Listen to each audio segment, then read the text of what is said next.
Bonjour cher Sagittaire, voici votre guidance et nous avons la carte de la manipulation. Alors, cette carte, elle nous dit maîtrisez vos pensées négatives et ne vous laissez plus manipuler par elles. Alors,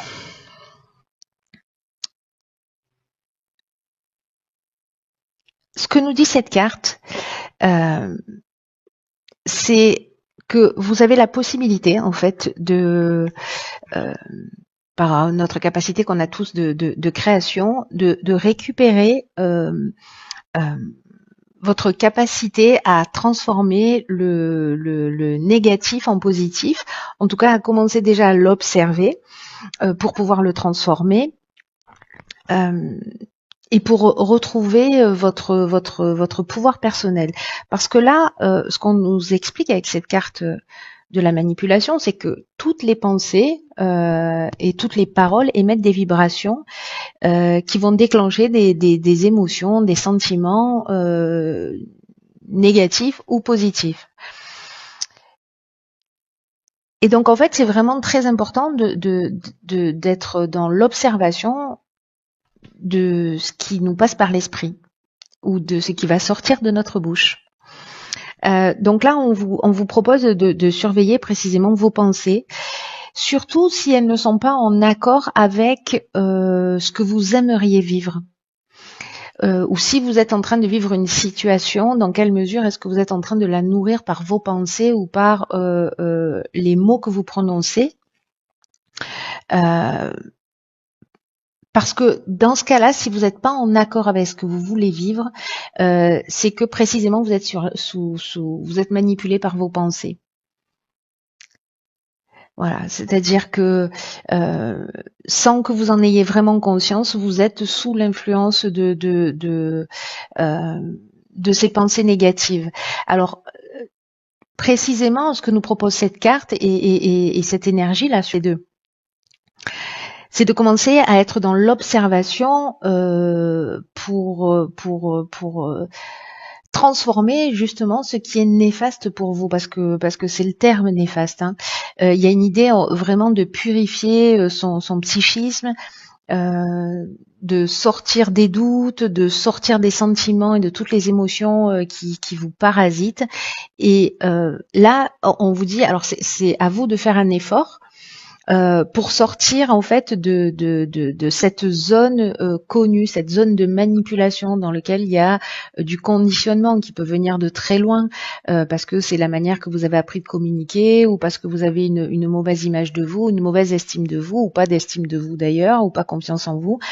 Bref, il y a un schéma comme ça. Si quand vous parlez ou des situations ou des personnes, alors c'est pas forcément H24 365 jours par an, mais c'est d'une manière générale, vous mettez systématiquement en doute ce que disent les gens. Si vous voyez que ce qu'il y a de négatif dans les situations ou que vous proposez ou que quand on vous propose quelque chose, en fait, c'est plutôt quelque chose de lourd pour vous. Vous n'avez pas envie. Vous voyez, c'est-à-dire qu'en fait, il y a toujours comme ça quelque chose qui vous empêche d'être dans le positif. Ou alors vous jonglez du positif au négatif en permanence en étant dans des excès de négativité qui peuvent être la colère, etc., et dans des excès de joie. Donc, dans les deux cas, il y a un déséquilibre. Donc là, l'idée, c'est que ce soit vous qui soyez au contrôle. C'est pour ça qu'on parle de manipulation des pensées. Là, l'idée, c'est de reprendre le contrôle de vos pensées et de vous observer et de commencer à reformuler les choses d'une manière positive pour vous assurer d'être compris et pour vous assurer aussi d'être bienveillant. Mais si vous y arrivez, sérieusement, ça va changer votre vie. Alors 33, qui est une énergie très forte, c'est le dialogue. Ça tombe bien, on parlait de communication. Ah ben c'est rigolo. Alors ça, c'est vraiment incroyable cette ligne. Je vous explique vite fait. Je vais prendre le temps. C'est que là, en fait, on vous demande. Alors peut-être que vous avez pris conscience de ça, peut-être que vous en avez déjà conscience, mais si vous l'observez suite à cette guidance, et là, on vous dit qu'en fait, vous pouvez aller demander de l'aide à l'extérieur de vous pour vous aider justement à avancer, à apprendre à formuler des demandes qui soient claires, parce que la vibration 33, c'est vraiment une vibration qui est puissante, c'est un maître nombre. Et donc du coup, c'est comme si on allait vous donner un outil, c'est ce qui me donne cette impression avec cette carte de la technique. Euh, c'est comme si vous alliez dire, ok, là, je me rends compte que j'ai un problème, donc je vais aller voir comment je peux aider, comment je peux m'aider moi-même, comment je peux sortir de schémas que je reproduis, comment je peux apprendre une nouvelle technique de communication pour exprimer ce que je dis, pour le faire d'une manière bienveillante. Il y a des outils qui existent. Donc peut-être que vous allez à la rencontre de quelqu'un qui va vous apprendre des techniques, ces outils-là, en tout cas peut-être à repérer un certain nombre de schémas pour être plus en accord avec vous-même, c'est-à-dire dans le respect de qui vous êtes. C'est ce que je vous disais avec cette carte de la manipulation, c'est-à-dire si vous vivez si vous dites des choses, mais que vous n'êtes pas, que ce que vous vivez n'est pas en accord avec ce que vous voulez. Vous voyez, et que finalement vous le nourrissez, ou alors que vous allez dire des choses qui sont pas en rapport avec ce que vous ressentez réellement. Donc là, j'ai l'impression qu'entre le faux pas, c'est-à-dire l'erreur de communication et le fait de communiquer en étant dans le respect de soi et le respect de l'autre, au milieu, il y a un outil qui peut vous être appris par quelqu'un qui vient de l'extérieur. C'est magnifique, hein. C'est comme si on vous disait, voilà, il y a une problématique là à régler parce que bon, on est tous plus ou moins comme ça, mais voilà, vous, c'est à vous que ça se propose là pour certains d'entre vous, et qu'en plus on vous dit, voilà, il y a quelqu'un que vous allez chercher de l'aide à l'extérieur, et cette personne-là, elle va vous permettre justement cette technique-là de passer justement du faux pas au respect de soi. En tout cas, d'arriver à exprimer réellement ce que vous voulez sans être manipulé par ces émotions négatives ou ces pensées négatives. Waouh, c'est très intéressant. Hein, c'est plutôt très chanceux. Les finances ou l'aspect matériel de l'existence. Hein. Ok, conflit, méchanceté, inspiration. Je crois que la technique que vous avez appris sur la ligne précédente, vous allez devoir la mettre en œuvre plus vite que prévu. Donc là, est-ce que alors les finances, ça nous parle alors du rapport à l'argent ou du rapport au plan matériel d'une manière générale. Hein. Ce qu'on nous dit, c'est que l'argent, c'est une énergie qu'il faut mettre au même niveau que tout le reste dans son existence, et que là, en l'occurrence, il est temps de trouver un espèce d'équilibre peut-être dans le domaine financier en ce moment. Ou d'apprendre à adopter une attitude qui soit plus détachée ou plus juste vis-à-vis de l'argent en évitant toutes les situations extrêmes. C'est-à-dire soit être dans le mépris de l'argent parce que voilà, l'argent ne fait pas le bonheur, enfin toutes les croyances qu'on peut avoir, ou être dans l'adoration en pensant que voilà, si j'ai de l'argent, ça veut dire que je suis libre, que j'ai du pouvoir. Là, ce qu'on nous dit, c'est que l'argent, c'est une énergie avec laquelle on doit composer au quotidien, qu'on peut, avec les finances, atteindre nos objectifs, et qu'on peut aussi se faire plaisir, que l'argent, ça mérite notre attention parce qu'on vit dans un monde qui fonctionne de cette manière, mais que ce n'est pas un but en soi. Et que l'équilibre à trouver, c'est entre tous les domaines de votre vie et celui-là en particulier. Donc là, il y a une idée d'adopter une attitude qui soit plus saine sur le plan matériel. Alors, est-ce que c'est une dualité pour vous ? Parce que là, le conflit, ça peut être un conflit interne, hein, c'est-à-dire son propre rapport à l'argent. Est-ce que, je sais pas, peut-être que vous vous dites, je n'ai jamais d'argent, et on revient là parce que du coup, on crée son existence, où j'ai toujours en galère d'argent, ou je sais pas quoi. Quelles sont vos pensées par rapport à l'argent ? Quelles sont vos croyances ? Dans quel égrégore, dans quel égrégore vous êtes ? C'est très intéressant. Alors, avec la carte des conflits, est-ce que vous êtes en opposition avec quelqu'un, soit professionnellement, soit au niveau du couple, soit au niveau familial, enfin voilà, est-ce qu'il y a un domaine de votre vie où vous êtes en conflit en rapport à l'argent ? Soit vous avez des opinions qui sont tranchées justement par rapport à l'argent, soit vous êtes dans un manque de clarté dans le domaine matériel.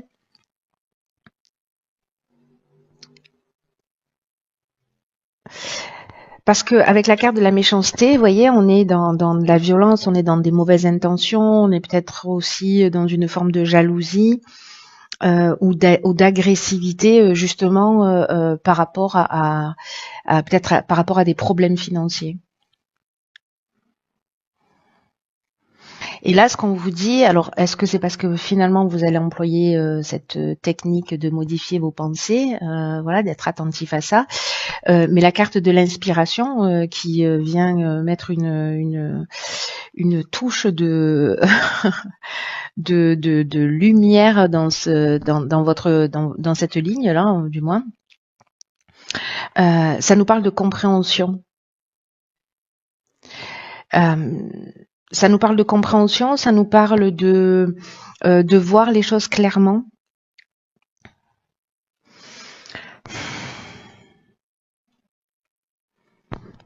C'est comme si d'un coup vous compreniez peut-être, vous voyez, parce que l'inspiration c'est ça aussi, c'est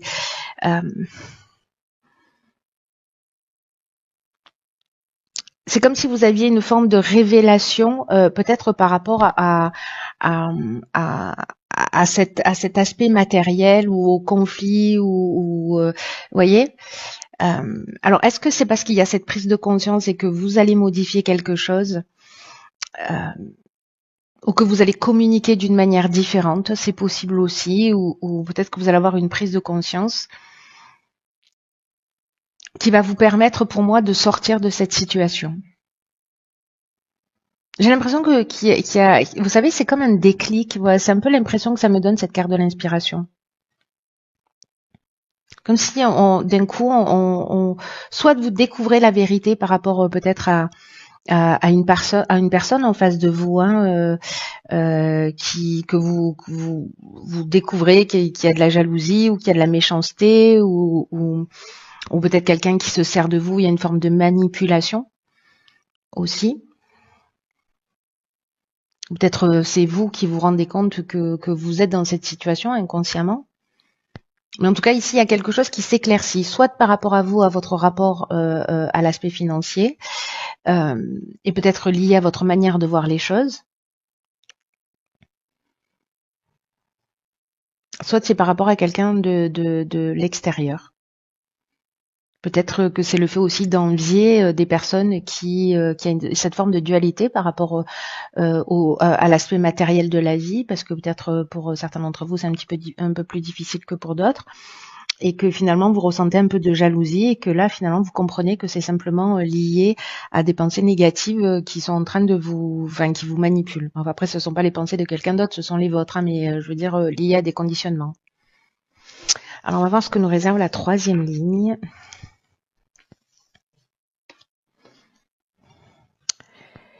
Ok, je crois qu'on va faire tous les domaines de votre existence. Donc ici, on a la carte du couple qui est déjà sortie. On a la carte de l'amour, de la révolution et de l'errance. Pof, pof. Est-ce que vous voyez tout? Impec. Alors, la carte 42 du couple, c'est une carte qui nous dit que dans votre relation, alors si vous n'êtes pas en couple, que vous êtes célibataire, ça peut être ça peut représenter une autre personne avec qui vous êtes en conflit ou peut-être votre ex-conjoint. Dans tous les cas, là, ce qu'on nous dit, c'est que vous ou votre conjoint ou votre ex-conjoint ou cette personne en face de vous qui a besoin en fait d'ouvrir le dialogue. Il y a besoin de communiquer parce que c'est comme s'il y avait une problématique et que la communication, c'est ce qui peut apaiser la situation ou mettre un terme à une situation, mais peut-être mettre un terme à une relation, mais en tout cas, ce qu'on nous dit là, c'est qu'il faut communiquer avec bienveillance, il faut communiquer avec harmonie, qu'il faut être ouvert à l'autre, mais également à ses besoins et c'est-à-dire être ouvert, être à l'écoute, je vais y arriver, pardon, être à l'écoute des besoins de l'autre et être à l'écoute de vos propres besoins, laisser l'autre exprimer ses besoins et autorisez-vous à exprimer les vôtres. Il y a un peu cette idée-là, en tout cas, il y a vraiment une idée d'ouvrir le dialogue. Il y a vraiment une idée d'ouvrir le dialogue, donc Peut-être parce qu'il y a des non-dits, peut-être parce qu'il y a une souffrance, peut-être parce qu'il y a des conflits, peut-être, voyez, peut-être parce que vous avez une manière de réagir avec cette carte de la manipulation qui peut être excessive, ou au contraire totalement effacée. Alors on n'est pas forcément dans les extrêmes, mais vous voyez ce que je veux dire. Là, en tout cas, ce dont ça nous parle, parce que là, on parle d'amour, donc soit c'est un nouveau projet, mais je pense que là, on est plutôt dans la relation sentimentale, hein, on est d'accord, euh, où il y a un changement total. Alors, c'est un changement radical avec la carte de la révolution, qui peut être soit vraiment une forme de désordre, euh, une espèce de chaos, soit ça peut être un déménagement parce que voilà, il y a un changement, il y a une mutation, etc. Et peut-être qu'on se sent un peu perdu, qu'on va perdre ses repères. Euh, mais ce que ça génère aussi, la révolution, c'est une dynamique nouvelle. Vous voyez, on règle ce qu'il y a à régler, on part sur de nouvelles bases. Sauf que peut-être ça peut être un peu déstabilisant, peut-être qu'on peut se sentir perdu. Il peut y avoir un sentiment de vide intérieur ou peut-être de manque de lucidité dans cette nouvelle énergie. Alors soit c'est une personne en face de vous qui provoque cette communication, ou peut-être que justement le fait de communiquer, vous allez vous rendre compte que soit vous êtes en conflit, mais au final vous avez le même but et le même objectif, et du coup vous partez dans une autre dynamique, soit vous vous rendez compte en posant les choses sur la table qu'en fait vous avez des aspirations et des besoins qui soient différents, et peut-être que vous allez vous sentir un peu perdu par rapport à ça. C'est aussi possible. C'est très intéressant, hein. Euh, il y a quand même une idée de mettre les choses à plat, et il y a le fond, c'est ça, hein. C'est la manipulation par ses pensées, et en tout cas, voilà, d'être dans l'observation, euh, et d'être en conformité aussi entre ses mots et ses actes, ou entre ses pensées, ses mots et ses envies, quoi, et ce qu'on souhaite réellement. Et que s'il y a un conflit, d'essayer d'en sortir d'une manière un peu différente que ce que vous aviez l'habitude de faire, qui est peut-être ou de l'agressivité, ou voilà, ou de la colère, ou de la fuite. Il y a une idée de faire les choses différemment.